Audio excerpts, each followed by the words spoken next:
All right, so my name is Brandon Vaidyanathan. I'm the chair of the sociology department here at Catholic University, and it's my great pleasure to welcome two visiting panelists here.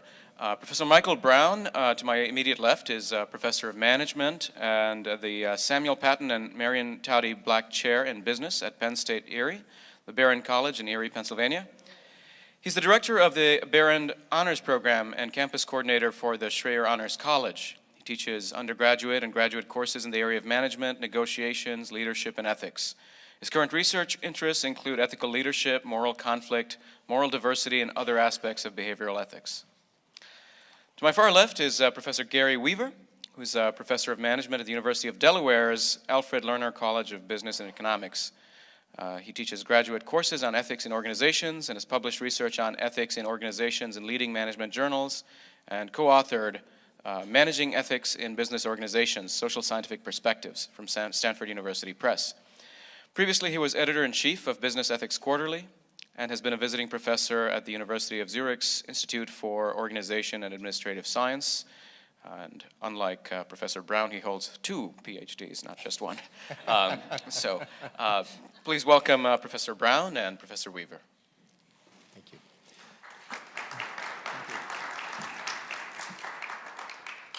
That is true, by the way. He does have 2 PhDs, so he will sound 2 times smarter than I do. So, on behalf of Gary, we'd like to thank Catholic University, the Catholic Project, the entire staff of the Institute for Human Ecology for organizing this series and inviting us to present. We've been asked to examine the root causes of the crisis in the church through a lens of organizational behavior research. Before we can proceed, we must address the question, what is organizational behavior? Organizational behavior, or OB for short, is an interdisciplinary social science focused on behavior in and by organizations. Organizational behavior research looks at individuals, groups, and organizations across a variety of settings, including small businesses, large multinational corporations, and both profit and not-for-profit organizations. There are many subspecialties in our field, including scholarship that focuses on understanding ethical and unethical behavior in organizations. Organizational behavior research is grounded in social scientific theories and research methods. OB researchers collect and analyze various types of data, most commonly gathered from surveys and interviews of key constituencies, to better understand how and why people actually behave in organizations. Although the Catholic Church is clearly unique, we believe that examining the causes of the crisis through a lens of organizational behavior is appropriate. After all, the biggest dioceses have hundreds of millions in assets, millions of Catholics, thousands of lay employees in schools, parishes, diocesan administration, and other ministries, as well as hundreds of priests. Even small dioceses are relatively complex organizations within their geographical areas. As an organization, the church deals with many of the same issues found in businesses. Issues related to money, power, internal politics, control, effective and ineffective leadership, and frequent examples of actual practice deviating from formal policies and rules. Needless to say, administering a diocese can be challenging. In these ways, the church has more in common with secular organizations than we might expect. In this session, our objective is to identify potential causes of the crisis from among the list of many factors that have been associated with unethical behavior in OB research. It is important to establish some boundaries of our discussion. First, I would like to emphasize we have no special insights into the details of what caused the crisis. That would require a large-scale research study based on multi-source data. The John Jay reports offer some insights into the causes of the crisis. However, those investigations were not conducted from an OB perspective. The John Jay researchers were criminologists, and the reports were focused on the sexual abuse of minors, which is perhaps only one, albeit very important, element of the larger crisis facing the church. Ultimately, to draw firm conclusions about what happened based on an OB perspective will require additional data collection and analysis. Second, we cannot address this crisis from a theological perspective. For example, OB research methods do not allow us to test the role of the demonic as a potential cause of the crisis. And as we heard in the earlier session, which was a much more systematic investigation through that lens. Especially when addressing the crisis in the church, accounts that do not consider theologically informed categories and analyses will be incomplete. Third, we also admit to not being lawyers, civil or canon, and thus are not qualified to address the issues from such a perspective. Insofar as canon law addresses church structure, organization, and leadership, any insights from an OB perspective must be considered in light of existing law. In the first two conferences of this series, presenters observed that there are many often competing views of what the crisis is and what it is not. One cannot study a problem and propose solution until one identifies what it entails. In other words, we must define what the crisis is before we can study it. So what do we mean by the crisis? The sexual abuse of children by clergy has been most widely discussed, but there are other aspects to the crisis that can, and we argue should, be considered, such as the abuse of teens and vulnerable adults, predation in seminaries and the priesthood, widespread unchaste behavior among the clergy, failures of monitoring and detection. How could such scandalous behavior have gone unnoticed? Silence. Why didn't priests and bishops who knew about misconduct speak up? Leadership. This mishandling of abuse cases by church leaders, including inadequate responses and attempts to cover it up. Note, this issue is not limited to our bishops. There are important questions about the Vatican's handling of these issues as well. Last but not least, for many, the spark that reignited the crisis is the McCarrick scandal. How did he advance to a high position? How did any bishop credibly accused of misconduct advance to his position? Diverging viewpoints on what constitutes the crisis might help explain its mishandling. What some consider the primary problems, others might consider secondary or even a non-issue, which makes consistent and effective responses potentially more difficult to achieve. Overall, we believe that attempts to impose a single definition of the crisis is unnecessary and detrimental to identifying and correcting the underlying causes of the crisis. For the purposes of our presentation, we believe it's best to define the crisis broadly as consisting of all of the above elements, as well as others that we have not articulated here. Having said that, we acknowledge that understanding how McCarrick happened is especially important to many American Catholics. Gary, next, will begin to provide an overview of key insights from organizational behavior that are relevant to better understanding the causes of and solutions for the crisis in one or more of its dimensions. Thank you, Mike. Our goal here is to encourage essentially the throwing of a very wide net in considering potential origins of and solutions to the crisis. It's often tempting in the face of ethical failures to look for individual actors responsible, the bad actors, the bad apples. But to continue the agricultural analogy, apples sometimes go bad if they're packed poorly, if the orchard is managed poorly, and subject to a host of difficult influences from the outside. So I'll start by focusing on formal and informal organizational responses to ethical failures, thinking of the organization rather than so much the individuals in the organization. Of course, the relationship between an organization and its members is not one-directional, although I will focus on organizational factors that influence ethical and unethical behavior. Those organizational factors, whether formal policies or informal practices, at some point emerge from and are sustained by the actions and decisions of people. It's an ongoing process of mutual influence, often without a clearly identifiable starting point. In addition, I will add the proviso that it's entirely possible that different organizational factors contribute to particular problems in different parts of the church, a particular parish, diocese, etc. It's rather normal for organizations, and including probably the church, to have multiple elements that in fact might be loosely connected with each other, such that policies and practices in one part have little impact on practices elsewhere. That some observers point to uneven implementation of the Dallas Charter, for example, indicates that loosely connected practices indeed can occur in the church, like any other large, complex organization.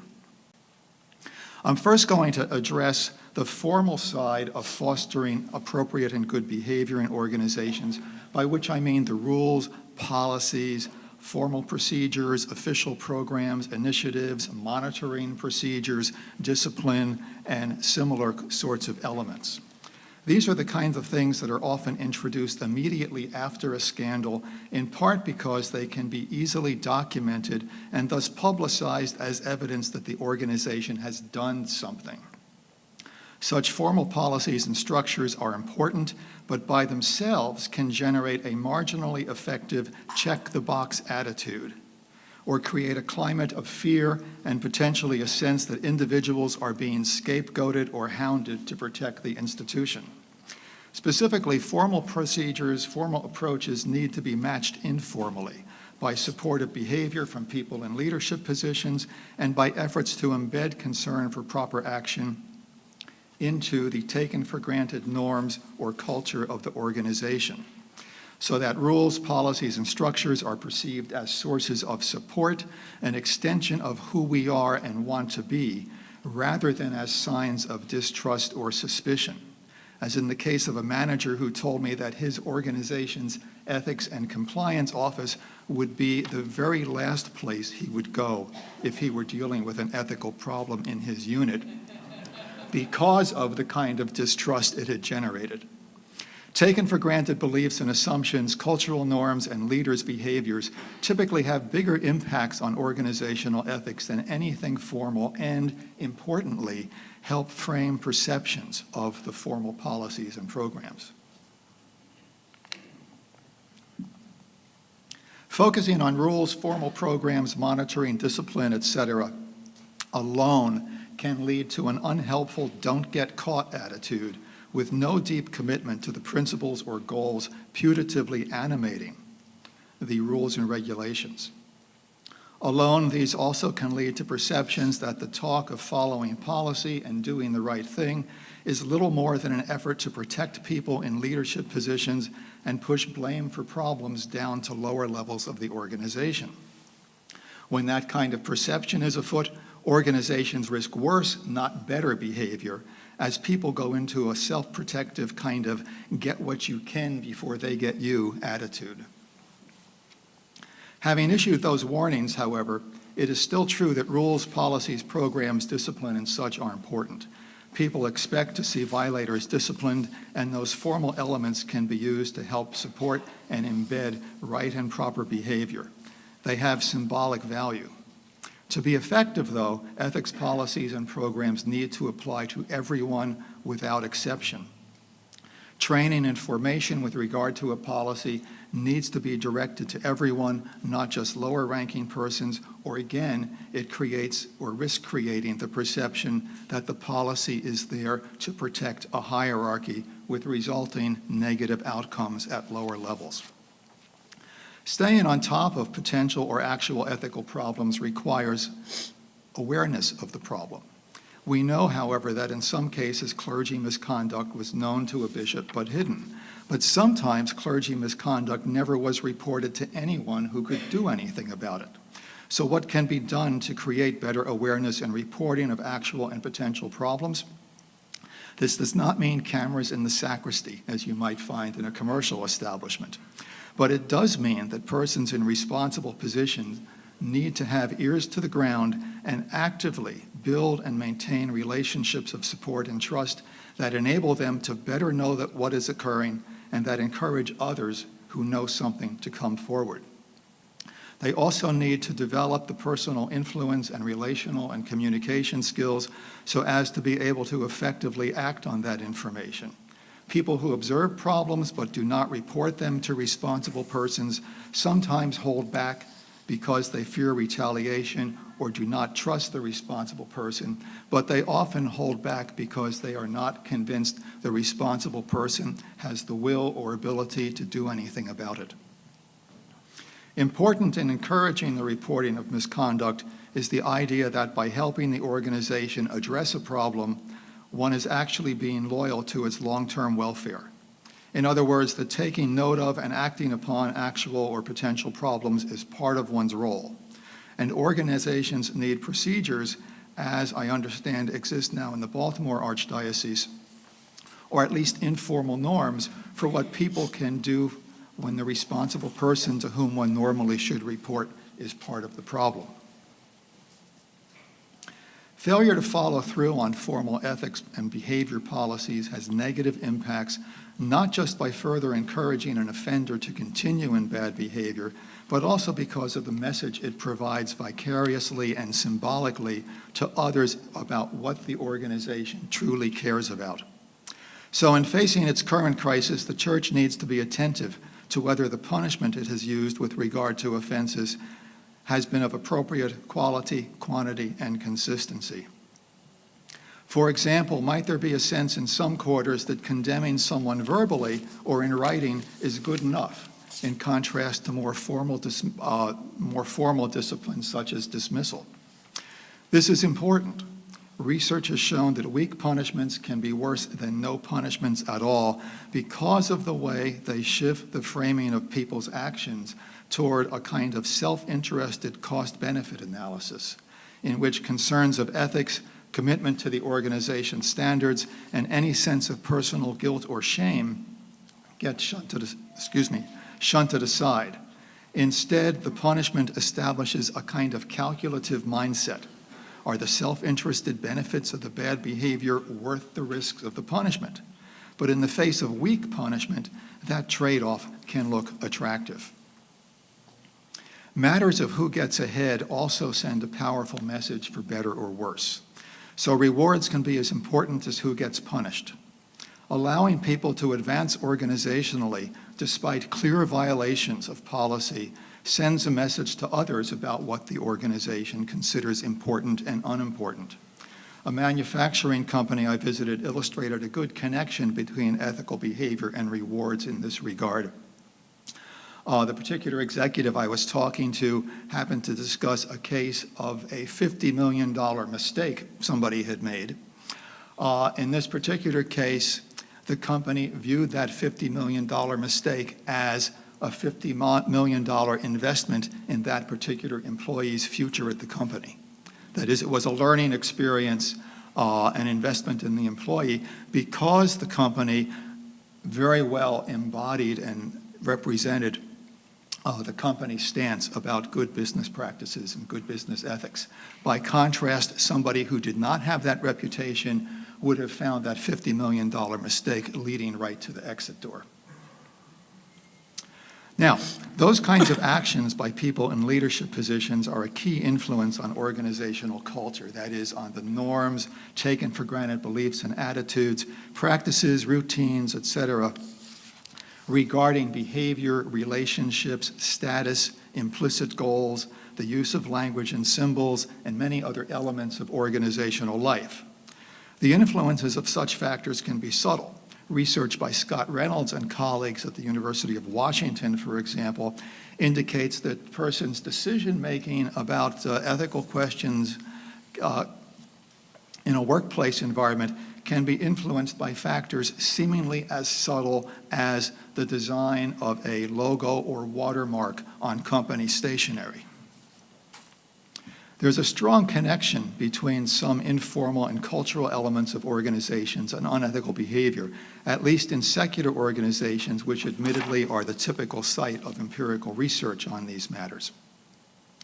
Norms and practices that can sustain or encourage unethical behavior include, for example, entrenched patterns of rationalizing bad behavior so as to save face or avoid embarrassment, either for individuals or for the organization. Norms of keeping quiet about problems, established perhaps because the last person who raised the question about a potential problem found that the person in the leadership position shot the messenger. Patterns of not holding people responsible for the problems they create, allowing them to pass them off to a successor. An emphasis on goals achieved rather than the means used to achieve them. Practices of treating formal policies as meaningless window dressing with a wink and a nod, or routines of emphasizing the letter of the policy rather than its underlying spirit or deeper purpose. And euphemistic language that hides bad behavior, calling, for example, blatantly deceptive practices toward a customer as simply a kind of ambitious sales practice. The actions of people in leadership positions are a major influence on the development of organizational culture. Organization members look to them for informal cues about how to behave and what to think. If they handle themselves well, in ways Mike will discuss shortly, leaders can have a powerful impact on organization members' perceptions of what their organization really cares about. However, senior leaders, at least, often have a less than accurate understanding about what is going on in their organization and of people's understanding of what the leader cares about. In a study Mike and I did with another colleague, we described it as a lovely at-the-top phenomenon. People will tend to tell leaders what they think the leader wants to hear and will keep a leader from hearing bad news, and thus people in leadership position run the risk of having a much prettier picture of their organization than is warranted. There's no reason this cannot happen in the church as well. A bishop or other leader might be surrounded by subordinates who, for one reason or another, don't want to question the leader or even report problems to the leader, thinking either the boss won't be happy or the boss won't really care anyway. This is not necessarily something sinister. Rather, it indicates that people in leadership positions need to be sure that their confidants and helpers are not filtering the information that is passed on, perhaps just thinking that the boss has enough on his plate already. Leaders need to be vocal about wanting to hear bad news and attend to anything that might block that perception. Mike now is going to talk more about leader behaviors, but note that some popular explanations of the crisis have, in one way or another, implicated organizational culture, whether referring to a culture of clericalism, a gay subculture, or whatever else. But it's likely that there are more informal cultural elements than just one of those in contributing to a crisis of the current magnitude. And thus it's also likely that some of what is involved in the crisis consist of processes and practices that might not be unique to the church, but that have led to crises in other organizations as well.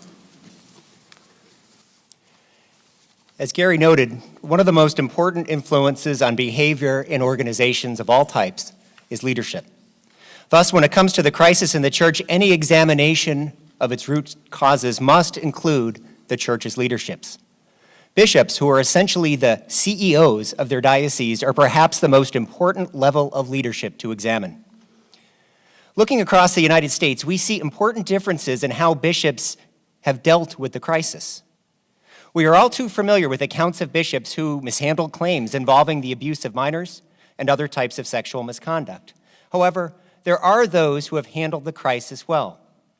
Take, for example, in my diocese of Erie, Pennsylvania. Our bishop, Lawrence Persico, took a very different approach to the Pennsylvania grand jury investigation. He was the only bishop to testify before the grand jury.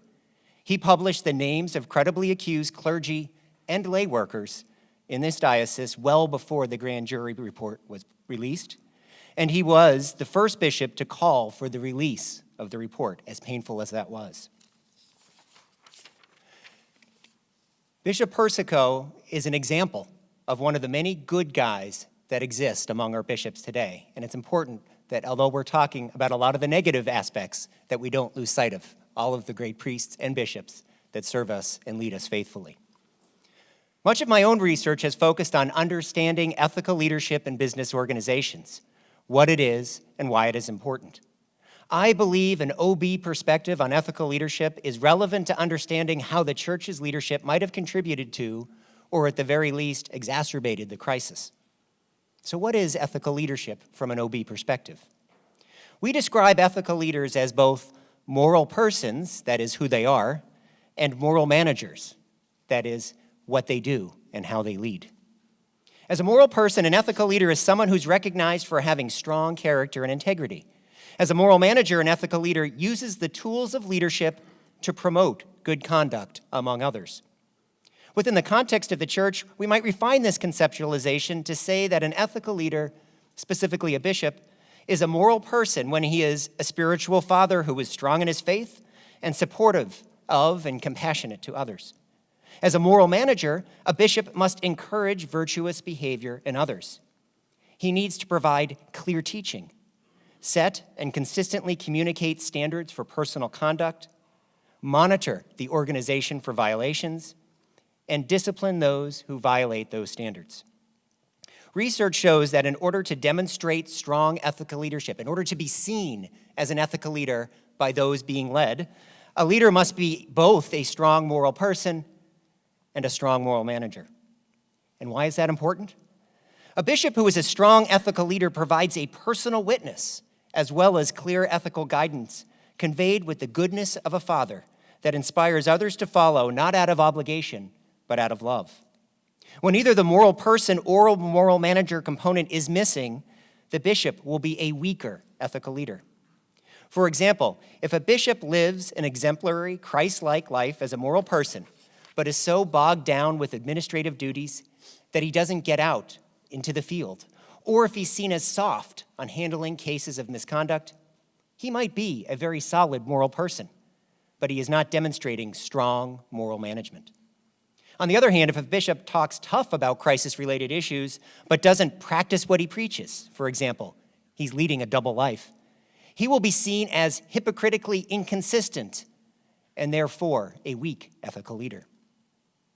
Undoubtedly, failed ethical leadership among our bishops is an important cause of the crisis, not only because many bishops mishandled cases of sexual abuse, but also because some bishops have themselves abused minors, sexually harassed adults, and in some cases, done both.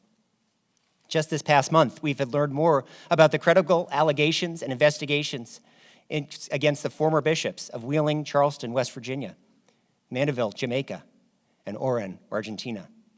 All of these bishops ultimately resigned their positions. The harm done to victims of abuse and sexual misconduct is horrific. When church leaders are the ones committing the misconduct and abuse, the damage it causes extends very far beyond their immediate victims. Their actions have a corrupting effect on other bishops and priests and the entire church. The late therapist and counselor, Richard Sipe, studied clergy sexual abuse and misconduct and sexual behavior for many decades. Although Sipe was not a researcher in the traditional sense, his investigations uncovered uncomfortable truths about sexual misconduct committed by priests and bishops. Many of Sipe's conclusions have been supported by subsequent research. Among these truths include the existence of a culture of hypocrisy and secrecy among some church leaders. According to Sipe, the problem of clergy sexual abuse is a top-down phenomenon. And I should add here, this is true in business organizations. When we see scandals, when we see Enron and WorldCom and whatever the latest scandal is, because there's many, it's usually a top-down phenomenon. To quote Sipe, when men in authority, cardinals, bishops, rectors, abbots, confessors, professors, are having or have had an unacknowledged secret active sex life under the guise of celibacy, an atmosphere of tolerance of behaviors within the system is made operative. Sipe claimed that the sexual abuse of minors was related to the larger problem of sexual activity of bishops and priests, because in part, those who are sexually active are reluctant to voice concerns about the misconduct of others, lest their own transgressions become exposed. Another reason why is what Sipe called genealogies of abuse. According to Sipe, and I quote, often the history of clergy abusers reveals that the priest himself was abused, and we know this from the John Jay report. Sometimes that abuse was by a priest. The abuse may have occurred when the priest was a child, but not necessarily. Sexual activity between an older priest and an adult seminarian or a younger priest sets up a pattern of institutional secrecy. When one of the parties rises to a position of power, his friends are in line also for recommendations and advancements. Sipe claimed that he was able to trace some instances of abuse to the third generation, meaning that a priest who was an abuser was himself abused by a priest, who in turn had been abused by a priest. Again, Sipe's work is not necessarily scientific, but it has proven accurate enough to merit further investigation into the origins of bad leadership in the church. Given bishops move from diocese to diocese, as noted in our previous session, as they progress through the ranks and during their careers, Sipes' research might explain how abuse spread like a contagion. If a weak ethical leader or a corrupted individual from one diocese was moved to a leadership position in another. There are two other main implications of Sipes' work. First, that bad ethical leadership in the form of weak moral managers who mishandled cases, as well as weak moral persons who themselves abused, was likely an important cause of the crisis. Again, it starts at the top. Second, and perhaps less obvious, the crisis itself might have been enabled by weak ethical leadership, because it was allowed to persist through a culture of secrecy and hypocrisy, and by the legacies of the genealogies of abuse. There are other aspects of leadership that are potentially worth examining from an OB perspective. I won't say more about the misuse of power and influence, because it was already addressed in the previous session. However, another likely factor is the phenomenon of obedience to authority, which Gary mentioned briefly. Some may be familiar with Dr. Stanley Milgram's obedience to authority experiments that were conducted in the late 1950s and 1960s. Milgram found that many well-intentioned individuals would do bad things if directed to do so by a legitimate authority figure. Sometimes those directives could even be implicit. Obedience to authority, both formal and informal, is prevalent throughout the church. If you're like me, many Catholics in the room might have been taught and raised that it was wrong to criticize a priest, pope, or bishop. Priests must be obedient to their bishop. Bishops and cardinals are obedient to the pope. In its most extreme form, Father Maciel, the founder of the Legionaries of Christ, exploited a very strict vow of obedience to enable his evil double life, which involved a long history of sexual abuse and sexual misconduct with children and adults, women and men. The legionary vow of obedience required a total renunciation of their judgment and will, and to never critically examine or disagree with the order. Now, obedience to authority is not inherently bad, but the potential for misuse and abuse exists. Similarly, as Gary mentioned earlier, the crisis has also revealed a shoot-the-messenger approach by some in the church, in which anyone who raises concerns is demonized or dismissed. This is counterproductive for promoting good ethics and contributes to the lovely at the top phenomenon that Gary just spoke about. It encourages people to remain quiet rather than speaking up about problems.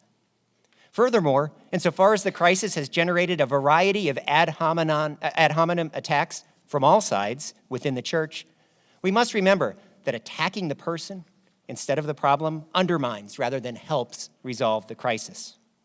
Strong ethical leaders promote a culture where people can voice concerns safely without fear of retribution. And this leads me to my last point about leadership. Effective leaders do not surround themselves only with those who agree with them. They must embrace decision-making processes that are based on genuine inquiry, a search for the truth, and not advocacy. They must gather and consider all the facts and follow them wherever they lead, even if it takes them to places that are perhaps taboo or politically incorrect. Any attempts to solve the crisis by narrowly focusing on a single dimension, identifying a single cause, and prematurely imposing a solution without the benefit of a systematic study and investigation will be less likely to succeed. Next, I'm going to pass it off to Gary again, who's going to explore selection, training, and socialization processes and how they may have contributed to the crisis. Thank you. The crisis has generated attention, of course, to the seminary formation of candidates for the priesthood. The overall process of attracting and selecting candidates for any position obviously has a significant impact on the organization those candidates join. It is especially important for the priesthood, given that entry into the priesthood presumably is for life. Later, Mike will discuss the matter of individual characteristics of candidates. I want to point out the more general importance of the message that organizations send to candidates as they are being attracted and selected by the organization. The selection process is, in important ways, a potential candidate's first impression of what the organization truly is going to want from newcomers, potentially overriding prior expectations of what the position will involve. Yet, at least in the business world, it is surprising the extent to which companies that claim to value ethical business behavior, in fact, never bring it up in the recruiting or selection process, a fact which can send the message that, well, we talk about ethics, but we really care about other things. Selection decisions also sometimes can be made for the wrong reasons. So it's important to consider whether pressures of one kind or another, maintaining financial support from a diocese or coping with a shortage of priests, might encourage some seminaries to make unwise decisions about admission. Looking specifically at the formative process, organizational newcomers are in vulnerable positions. They're in a new situation and trying to develop an understanding of how things work, what is expected of them, what other people are like, how to balance competing demands, etc. Even though they might have formal training aimed at preparing them for their new situations, informal socialization is a crucial process and often is the point at which problematic behavior is replicated and normalized among newcomers in organizations.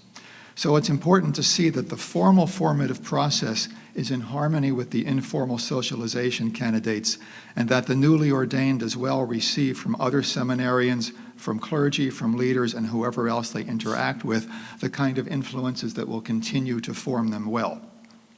So I enjoyed in the discussion after the last set of presentations, the brief comments on potentially immersing new clergy into domestic home life and things like that, just as considering alternative ways of socializing.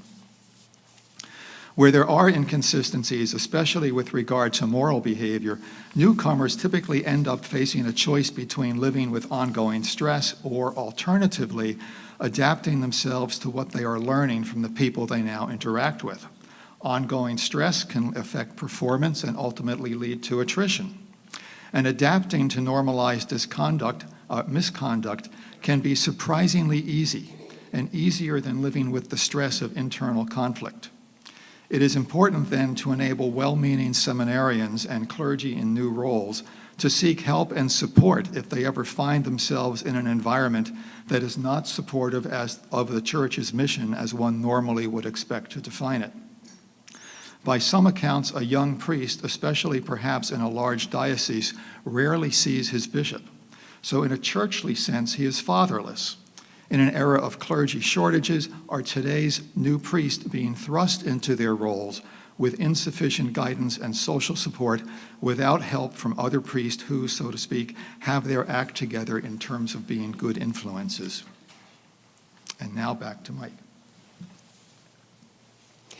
Next, I want to talk about role conflict. Okay, in many conversations I've had with priests, pastors, and those in church leadership, all have agreed that the bishop has an incredibly challenging and overwhelming task of juggling his dual roles as CEO of a complex organization, as well as a spiritual leader, a shepherd of his flock. Research suggests that there are many factors that make it difficult for a bishop to effectively carry out his dual roles as administrator and spiritual leader. The first has to do with something in organizational behavior we call a bottom line mentality, a type of one-dimensional thinking caused by excessive focus on securing bottom line outcomes at the expense of other priorities, that those other priorities get crowded out when we're focused on the tasks at hand.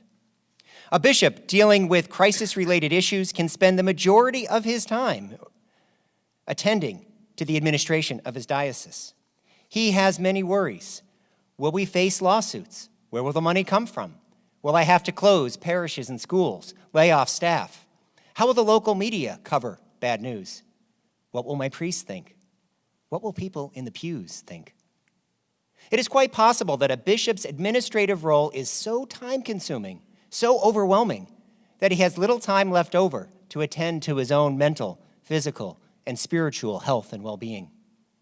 Other research shows that thinking about money, even subconsciously, can make someone more prone to poor ethical decision-making. because it causes the decision maker to focus on business considerations.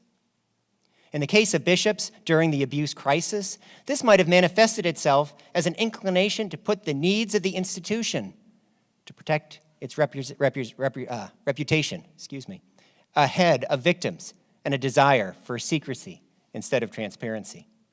Taken together, these factors suggest that there's something about a bishop's role that is uniquely challenging, both within the church and across other organizations.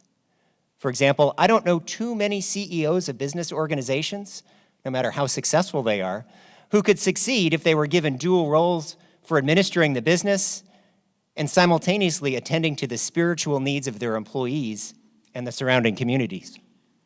That's a tall task. This should cause us to question, to what degree does a bishop's role as CEO of a very complex organization compromise his ability to serve as a spiritual leader to his flock? Next, I'd like to turn our attention to something OB researchers call individual differences, which are the characteristics, traits, values, behavioral tendencies, emotions, identities, and cognitions of individuals. These qualities of individuals are often fairly stable over time and tend to vary from person to person. The second John Jay report, which examined the causes and consequences of the abuse crisis, concluded that situational factors, not psychological factors, were the primary cause of the crisis. Although there were some individual factors that were related to the abuse of minors, such as the abuser's post-ordination use of multiple forms of pornography and a lack of positive discussions about sexuality when the abuser was growing up. Given that organizational behavior research and other psychological research has shown that individual differences explain a great deal about human behavior, I believe it's premature to simply give up and not look for individual differences as the cause of the crisis. And in the afternoon session, I know Father Sullins has research and others that will be discussing some aspect of that. So what other factors should we look at? I offer 3 suggestions.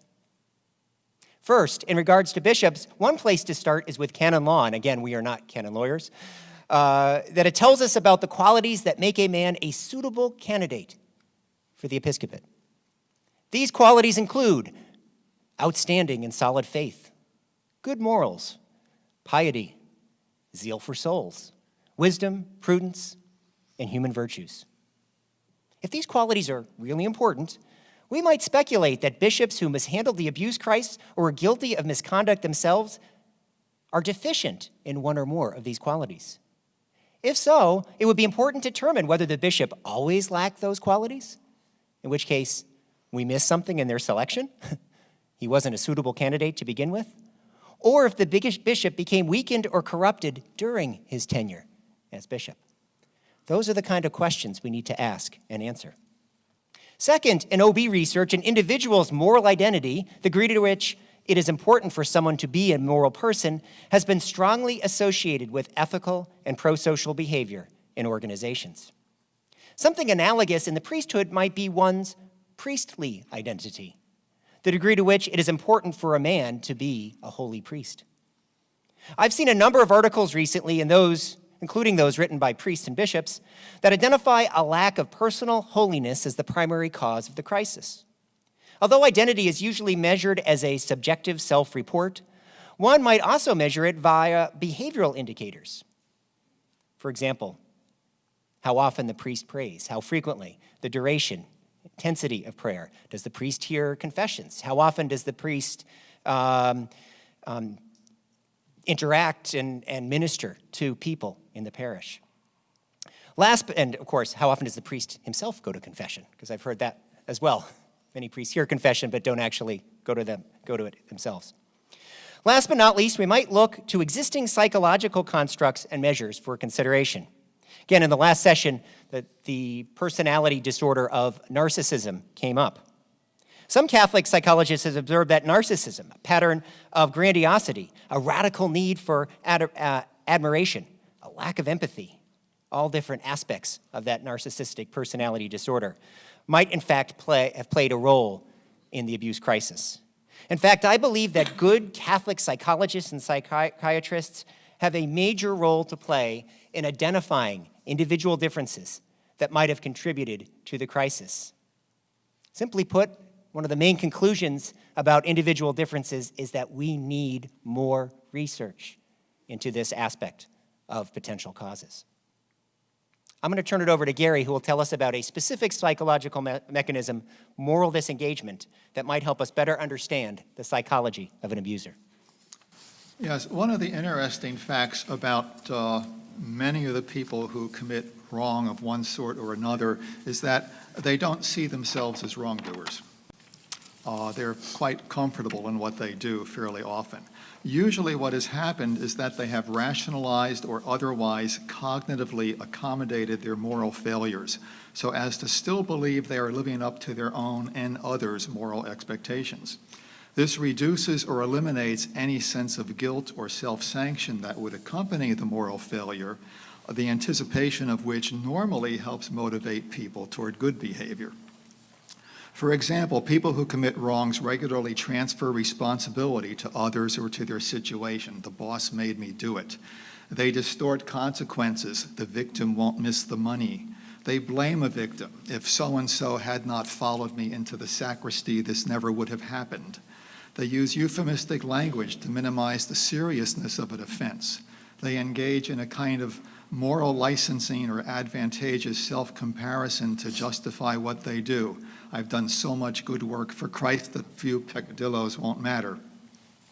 And even observers, not just perpetrators, can use such rationalizations to minimize the seriousness of what they are seeing. But offering these kinds of cognitive accounts to oneself, either in anticipation of unethical action or to accommodate oneself to it after the fact, involves rhetorical resources that need to have plausibility or credibility. Thus, an embezzler appeals to widely shared notions of fairness and equity in rationalizing his crime on grounds that he is underpaid by the company and does not rationalize it on grounds that space aliens made him do it. Okay? So how do perpetrators in the church's crisis rationalize their actions so as to seemingly harmonize them with the church's moral teaching? More specifically, should the church be reflecting upon what, if anything, in its various messages and practices, even if they are misunderstood badly, might be helping to enable whatever rationalizations aided the various wrongful acts that constitute the crisis? Now, although our focus has been on internal organizational practices and individual behaviors, we can't forget the role of larger social factors as well, as noted by the John Jay report and elsewhere. For example, sexual abuse by clergy is not just a Roman Catholic problem, nor is the Roman Catholic Church the first or only institution to engage in self-protective but ultimately counterproductive practices in response to problems.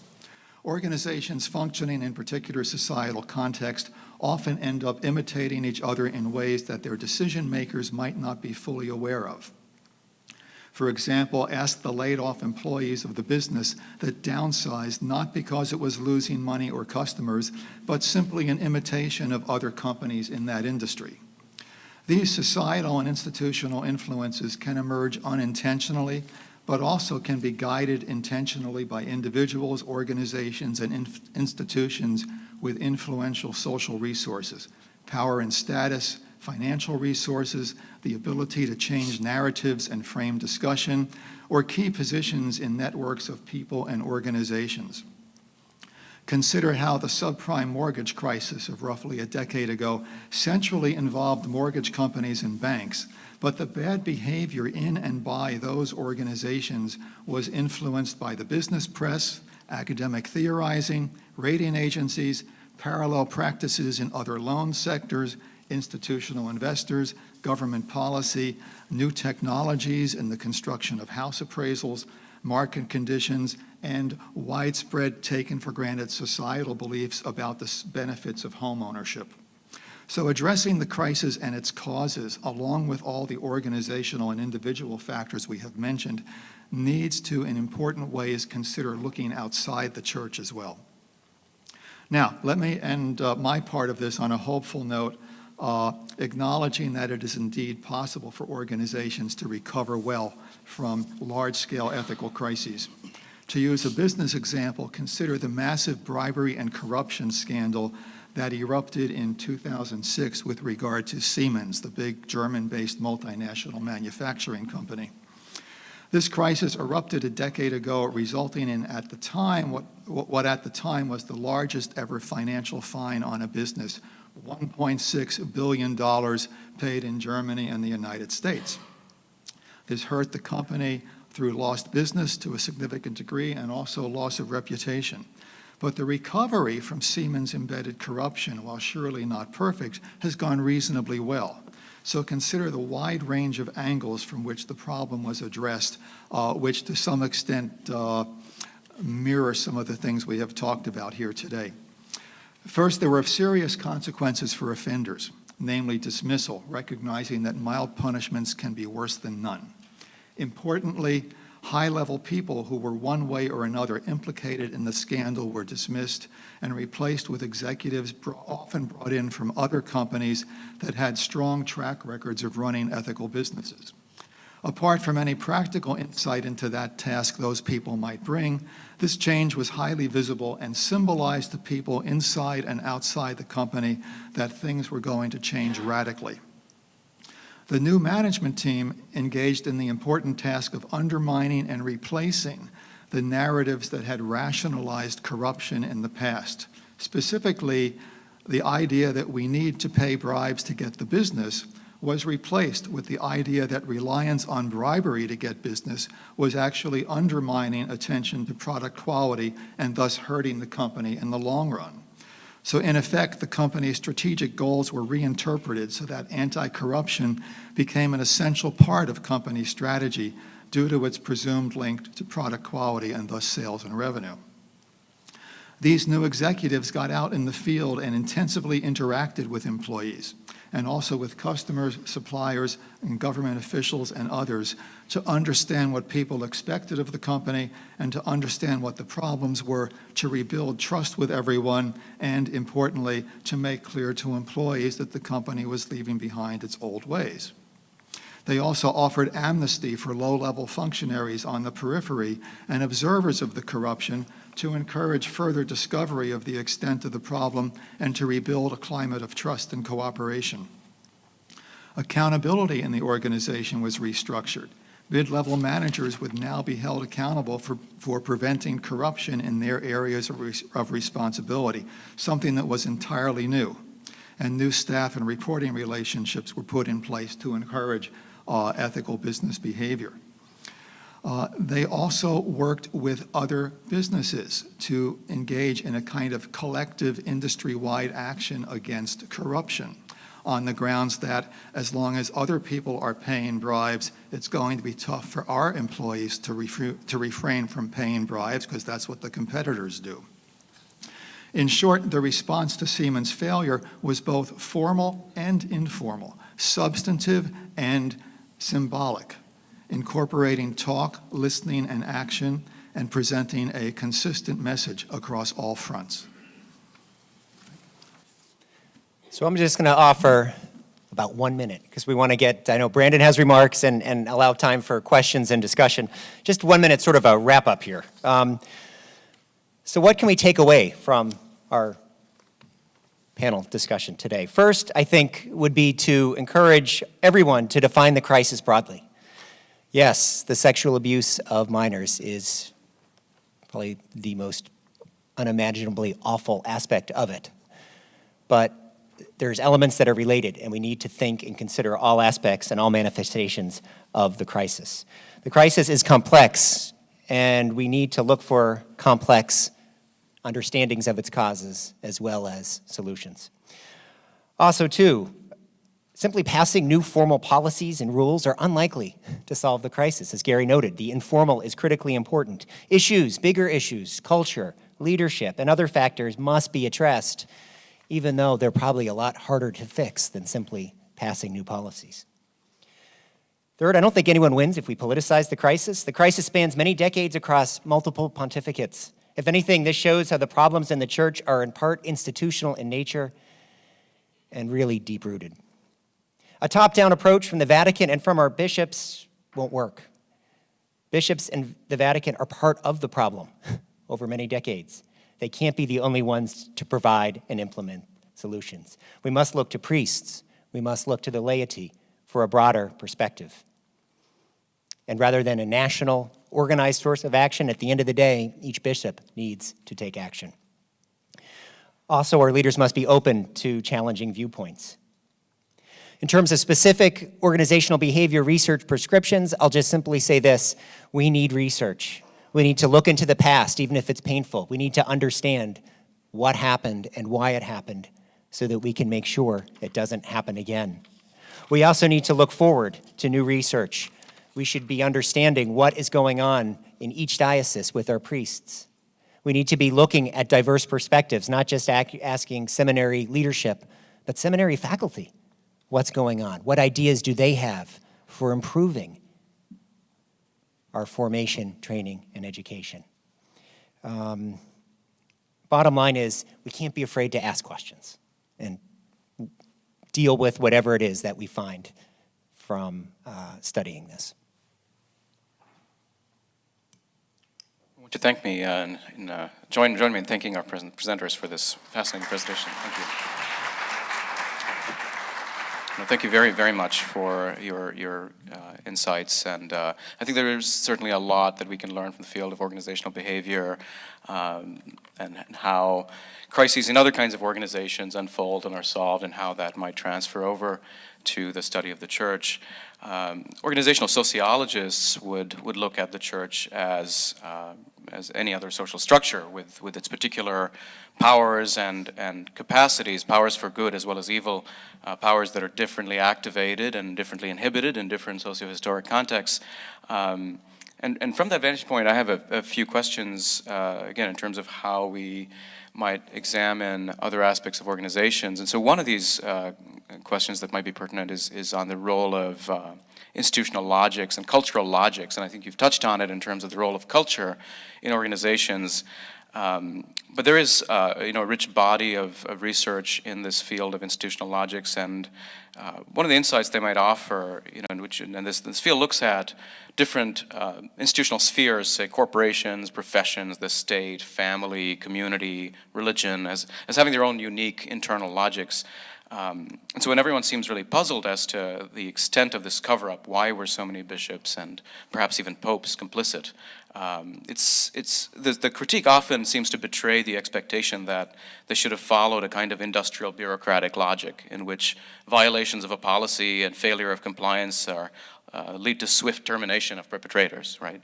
But what if that is an alien logic, right, to how they operate? What if they operated from a different institutional logic in which those actions don't quite make sense? What if the logic of the hierarchy has been primarily domestic rather than industrial, right? A domestic order of worth that is primarily a brotherhood, with loyalty as one of its key values, and in its debased forms, this is also the logic of the frat house and the mafia, right? This is the logic of the family where the dirty uncle who molests your kids,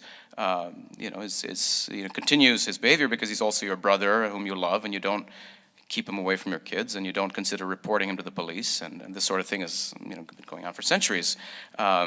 Industrial logic doesn't make sense from that point of view. You don't institutionalize some kind of formal contract, some formal legal policy in a family, right? So there are those sorts of issues as to whether a mismatch of logics has either caused or exacerbated the crisis. Someone else had brought up another aspect of this domestic logic, which is one in which the bishop would see himself primarily as a loyal spouse to the flock, right? Willing to die to protect them. When is that activated and when is that inhibited? And I think there are bishops I've spoken to who think that in the current structure, this is inhibited because you're regularly transferred around, right? So it's moving people around makes it really hard to commit. It's hard to bond with your flock, and your loyalty turns primarily to the office and maybe to the fraternal bond with others like yourself. I've spoken to many priests who say, I don't get close to anyone in the parish because I know I'm leaving in 4 years, so I don't want to put myself in the position of having to deal with that emotional challenge. But this sort of thing shapes dispositions, not necessarily intentional deliberative actions, right? It shapes what comes naturally to people versus what takes considerable will to resist. And so perhaps that's why we hear many bishops using words like tragic to describe the situation rather than evil, right? And it reveals perhaps there is a sense of feeling tragically trapped between competing loyalties. But it raises the question for me of what does it take to change institutional logic successfully? And I wonder if you might have any examples from either your research or research in the field more broadly of management as to what does it take to, even in the Siemens case, what does it take to change not just the structure but the culture of an organization? And what would it take to change, say, a corrupted domestic logic? I don't know if we want a more necessarily institutional bureaucratic logic in the Catholic Church, but what would it take to rectify to its more elevated form? Another question that I think we need to consider is what is unique. I mean, we've talked about some of these processes of organizational behavior and structure and culture almost in universal terms, but what is unique to this particular socio-historic context, and to what extent is what we're seeing the legacy of modernity and the sexual revolution, for instance, and to what extent is it indicating some inherent structural problems that span time and space. So last time at one of these panels, Professor Carlos Ayer from Yale presented a fascinating case from the work of Karen Liebreich, a historian who discovered systematic abuse and cover-ups in the 17th century that look very much like what we're seeing today. And this is the case of the Piarist order that ran schools that were initially aimed at educating the poor and later on became these elite private academies.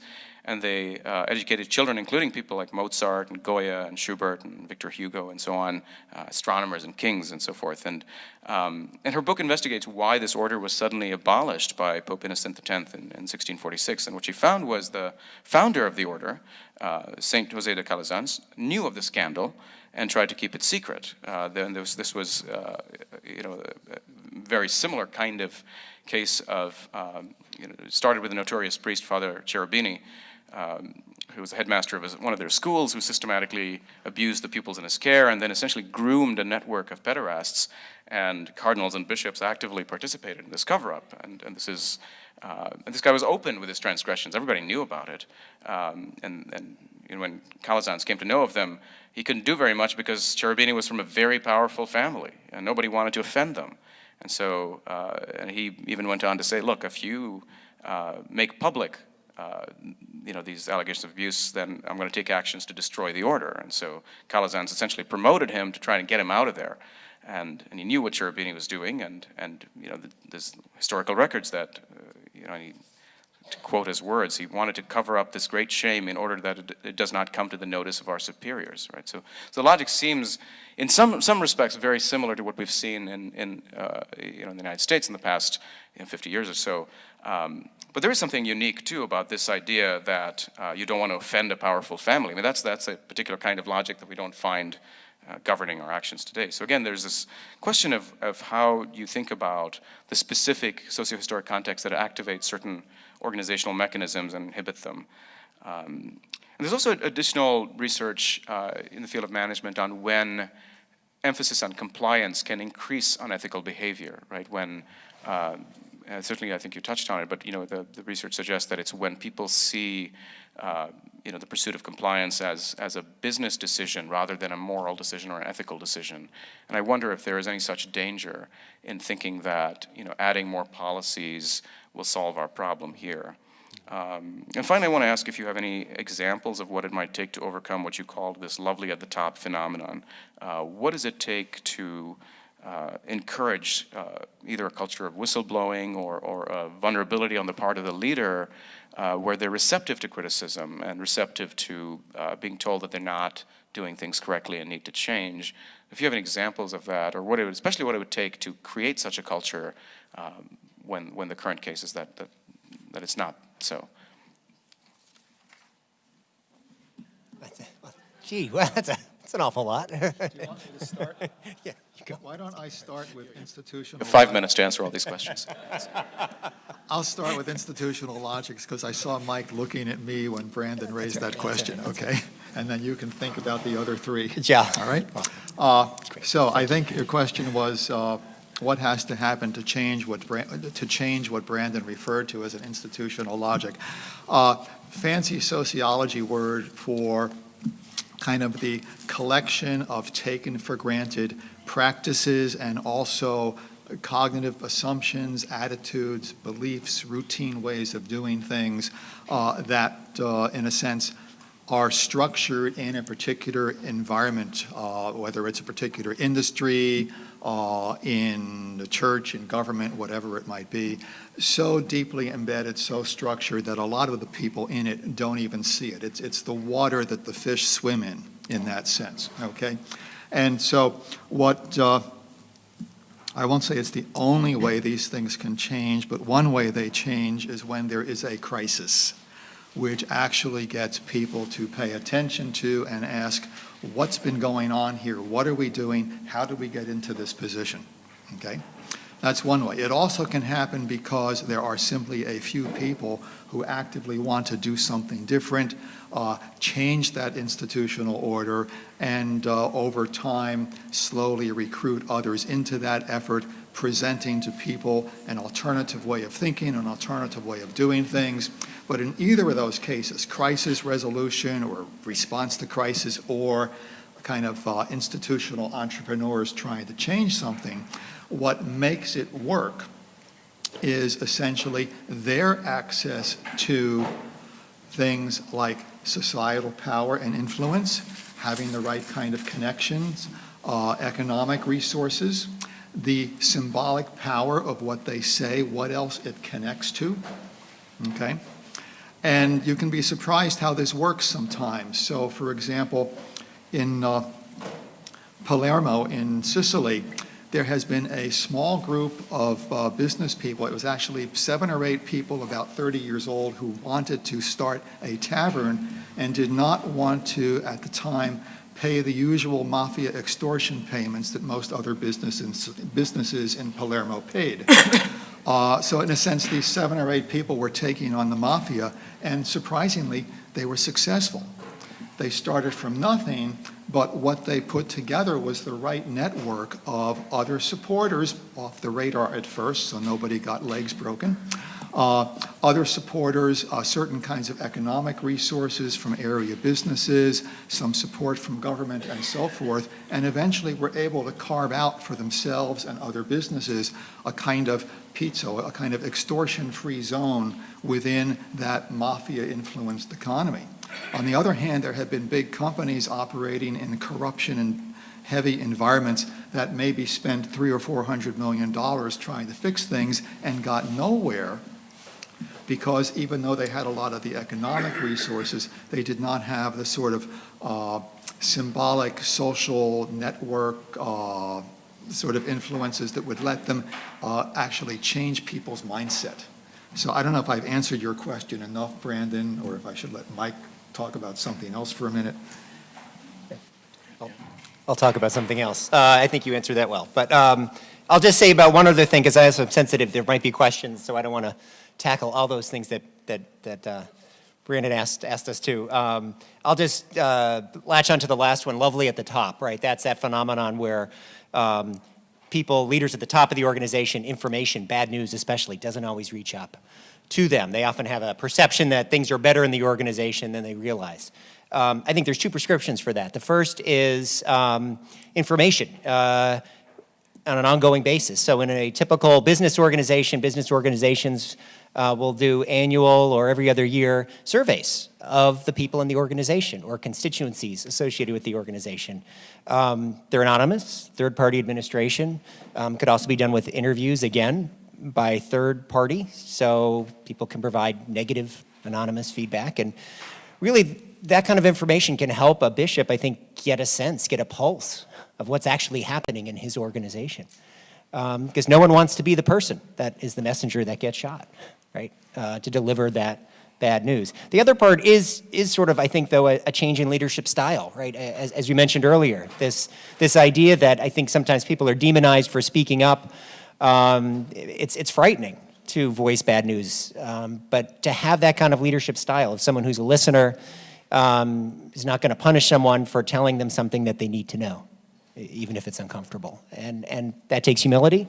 That takes a deliberate style of leadership. And I think both of those things are very important. And then that's all. And maybe I can, in 60 seconds, answer the other two questions, okay? So first of all, in terms of the influence of the larger cultural environment, which I hinted at, and I think Mike did too at one point,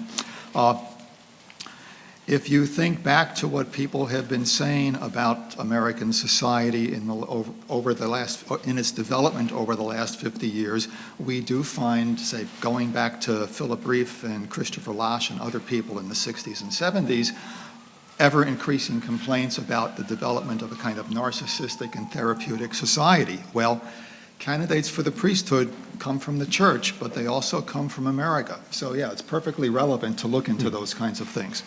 Secondly, on the problems of focusing on compliance, rules, and regulations, that's why I started with what I did, okay? Because the temptation for a lot of businesses and other organizations, government and so forth, is to, there's a problem, let's throw the rules at them. But like that manager I talked about who said he'd never take a problem to his company's ethics and compliance office, that's just because the rules, regulations are perceived as they're out to get me. In fact, in that particular organization, when you got off the elevator at the compliance office, what you saw was a big mural of 19th century police officers swinging their sticks, okay? And so, the symbolism of the program there was terrible. It's not we're here to help you, we're here to catch you in the act. And in fact, the more people we catch, the better the compliance office looks, Right. okay? And so that's the kind of message you need to avoid, or people will tune out the message. They will not see the rules and regulations as an expression of who we are and want to be that's helping us, but rather simply as an imposition to be avoided. Great, thank you so much. We have about 15 minutes for questions. Maybe not. That lady back there. Hi, thank you. This is for Dr. Weaver about the point you made earlier with weak punishments. Could you quickly introduce yourself? Sorry. Sorry, my name's Sarah Ritchie. I'm a senior at the Catholic University of America. This is for Dr. Weaver. Earlier you said that weak punishments can be worse than no punishments for the clergy or in an organization by creating a cost-benefit analysis. Could you explain that a little bit? Sure. Oh, sorry, please. Suppose I'm considering doing something bad, okay? I try not to do, but it happens even to me, of course. Anyway, as I am thinking about that, what am I thinking? Well, hopefully I'm thinking, that's not the kind of person I am. It's not what the church teaches. It's not being a good citizen. All these reasons can come to mind where those reasons are rooted in my sense of who I am as somebody who likes to think of himself as a reasonably moral and upright person, okay? And that's often enough to dissuade people from doing the wrong thing, okay? That sort of inconsistency of the bad action with their sense of who they are. When you put a punishment in front of them, what happens, and this is research done, Ten Brunzel and Messick, was that in the 1990s? I think so. Yeah, this is research done by Ann Ten Brunzel, who's at Notre Dame now, and Dave Messick, who's retired. Closer to the mic, please. Okay, sorry. Closer to the mic. Yeah, sorry. Anyway, what their research showed was that when you put the punishment in place in front of somebody, what happens is you change the way of thinking from, is this the kind of person I am, that sort of thing, into, oh, well, if I do this, that will happen. So you have changed it into a calculating mindset instead of a moral identity kind of mindset. And as soon as I'm looking at the trade-offs, then the punishment better be strong enough. In other words, people shift the way they will think from one time to another. I could be thinking in terms of my sense of moral identity. I could just be looking at it in terms of what do I get out of it, cost and benefits. So if you're going to risk shifting people into that cost and benefit calculating mindset, the calculation better come out right. Okay? Good point. I think the lady back there had a question. There's one over there. Hi, I'm Sharon O'Brien with Catholics for Family Peace and the National Catholic School of Social Service here. I understand that there's such a thing as a bishop boot camp, that once a priest has been tapped to be bishop, they get scheduled to go to Rome for a bishop's boot camp. And I wonder if anyone can speak to whether these organizational behavioral strategies are part of the agenda. Not knowing what's actually in that boot camp makes that hard to answer. I mean, sort of on the surface, it would seem wonderful. That gets to some of the socialization, the training, the kinds of backgrounds. I guess even sort of antecedent to that, I'm just curious about the whole selection process of bishops. It seems to be that if you go out to the USCCB website, there's actually a little section on how bishops are selected, right? And it seems like there's an awful lot of an emphasis on personal recommendations. Hey, I know somebody who'd be pretty good. I'm sure it's much more formal than that, and those qualities I mentioned earlier. I just wonder, as part of that boot camp, or even the reality, priests are so young and they're put into leadership roles. Are they getting any kind of that leadership training? I mean, as much as I talked to a young seminarian recently, and I talked to a vocations director at a diocese, and both said, yeah, a lot of the young guys, and as a young guy, said the seminarian, like, I really want to be a priest. He didn't see his priestly role as being like an administrator. He didn't want to be, right? And not that those can be entirely separated, but I just wonder what that boot camp would entail. What are we actually preparing them for? And are they prepared for all aspects of their job and that role? And as challenging as it is, I don't know how you could prepare someone for that. I just think it's got to be one of the hardest jobs on earth, because those are just, you have to be, figuratively speaking, ambidextrous, right? To really balance. I think CEOs have a hard enough time when they're focused only on the bottom line to once in a while be socially responsible. Here you're talking, these you have to be excellent at both. And so I don't know, I didn't really answer your question, but I think it's in theory that sounds good. I just don't know what's actually in there, and I'm not exactly confident that there probably is the stuff that they would need.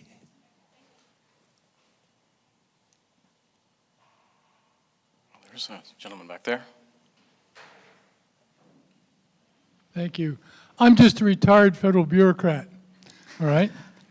In my experience, institutional change requires some sort of supporting mechanism, something people do every day or see every day that reinforces the change.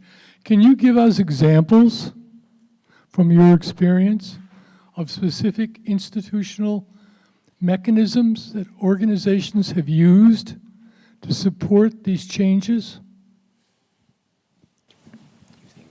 Yeah, we both can probably come up with some. So partly the obvious things that organizations do are part of this. So the policies, the codes of ethics, reward systems, discipline, all those kinds of things are important. But what also is important then is the way people respond to those, the way they interpret them. And that's where the more informal things, the behavior of department heads, other people in leadership positions really comes into play, because that frames whether those policies and programs and procedures are things that I think are there to help me or things I need to avoid and work around.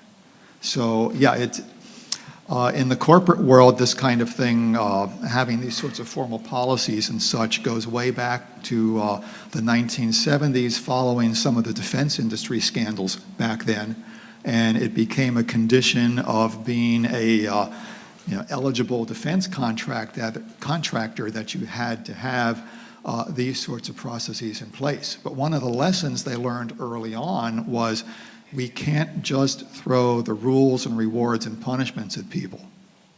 It's got to be more than that, or it becomes ineffective for the reasons I mentioned earlier. I don't know if you want to add to that, Mike. Yeah, I'll just add an example. So Gary and I, we didn't overlap, but we both got our PhDs, or one of your PhDs, at Penn State University main campus in business administration, and I teach at our second largest campus in the Penn State system up in Erie, Pennsylvania, Penn State Behrend.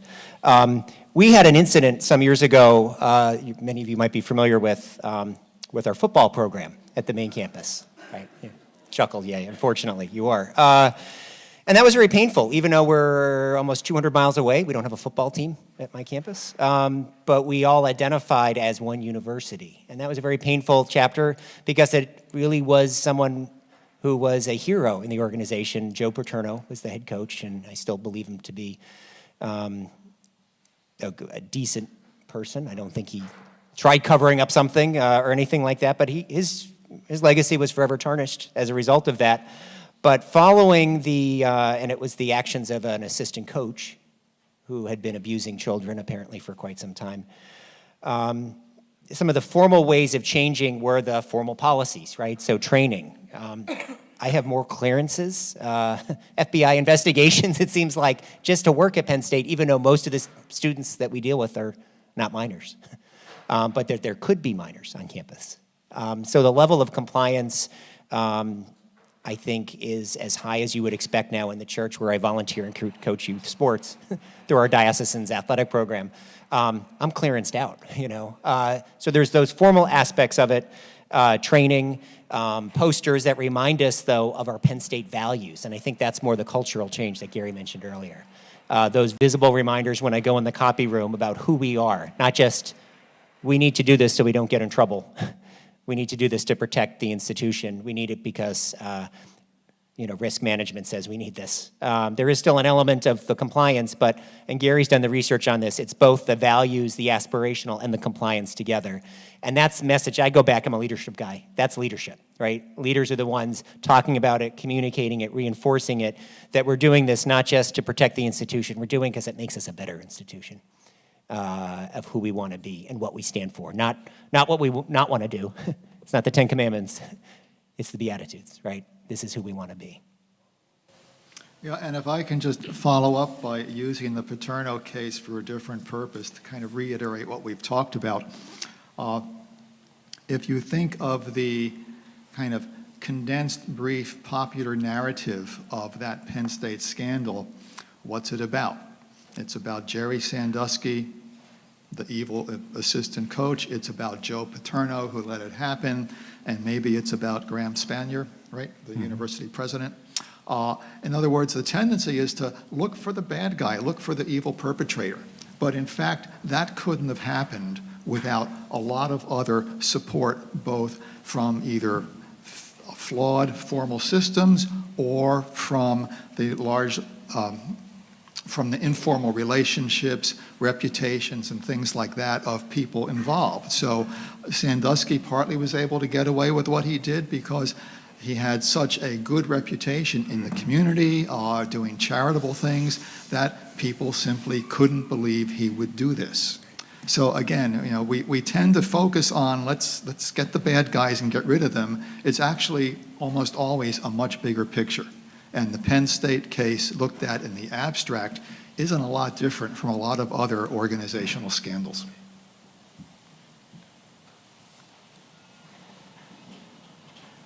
Right there. I must need to be heard. Can you hear me? Yes. Okay, Thank you. good. We're at a point where there is just a dramatic crisis of exodus from the Catholic Church and from other denominations as well.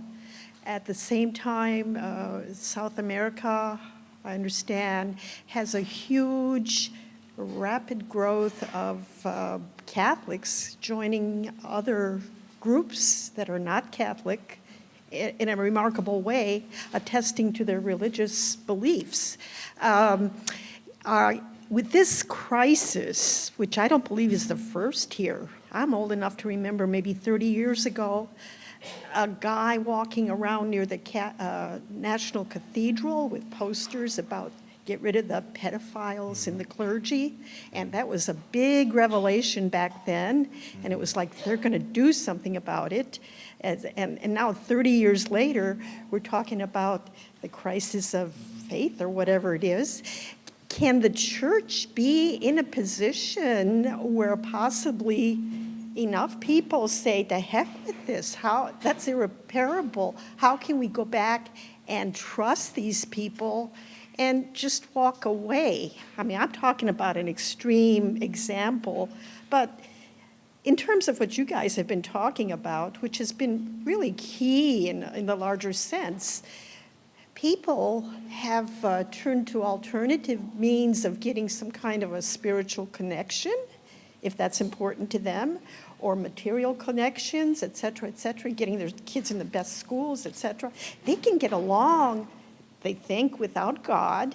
And then we have his intermediaries that define themselves as sacred, holy. Couldn't the people just say, hey, you've gone the way of the Edsel? And en masse, something radical starting and just picking up like wildfire? Not really. I want to actually add to it and throw it to you. I want I to. might add something, but you can start. But I do want to sort of connect that, actually, thank you for the question. I think I do want to connect that a little bit to your Siemens example, right, where you had to have a lot of very visible symbolic changes happen, right? So what does it take to rebuild trust once it's been broken? My worry with some of the framing of crisis of faith kind of language is that it, I think, can exacerbate the pressure to sweep further things under the rug and say, oh, we don't want to add, bring anything more to light because already so many people are turning away from the faith, right? So are there any sort of serious, major structural or symbolic changes that visibly need to occur in order to rebuild trust based on, what you've seen in other kinds of organizations? And then certainly, what are the risks of sort of mass exit of some sort? I think also to answer that question, and I'm not a sociologist of religion, but I think I would need to be to answer that. We need to look carefully at who exactly is leaving. Okay, are these deeply involved, committed members who are leaving? Are these people who have been on the margins for a long time and they're looking for an excuse to finally tell themselves that, yeah, Sunday morning soccer practice really is more important than going to church? Are they people who have been sort of peripherally attached to the church because of third generation ethnic ties or something like that? I think the crisis as a rationale or sometimes rationalization for leaving probably affects a lot of different groups of people in different ways.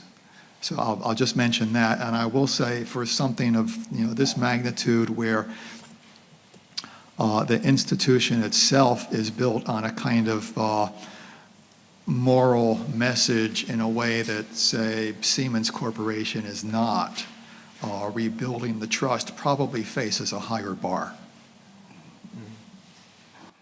Mike, do you want to? Follow All up? right, I think we're at time right now, so if you could. Right. Thanks. We could. Yeah. In 10 seconds, maybe some of that's due to the crisis. Maybe some of that is the larger cultural trends we are seeing across the West, first in Europe, now in North America. It's really hard to parse that out, which is the bigger influence there. Once again, thank you so much to our presenters, and thank you all for your questions as well. Thanks, Candace. Thank you.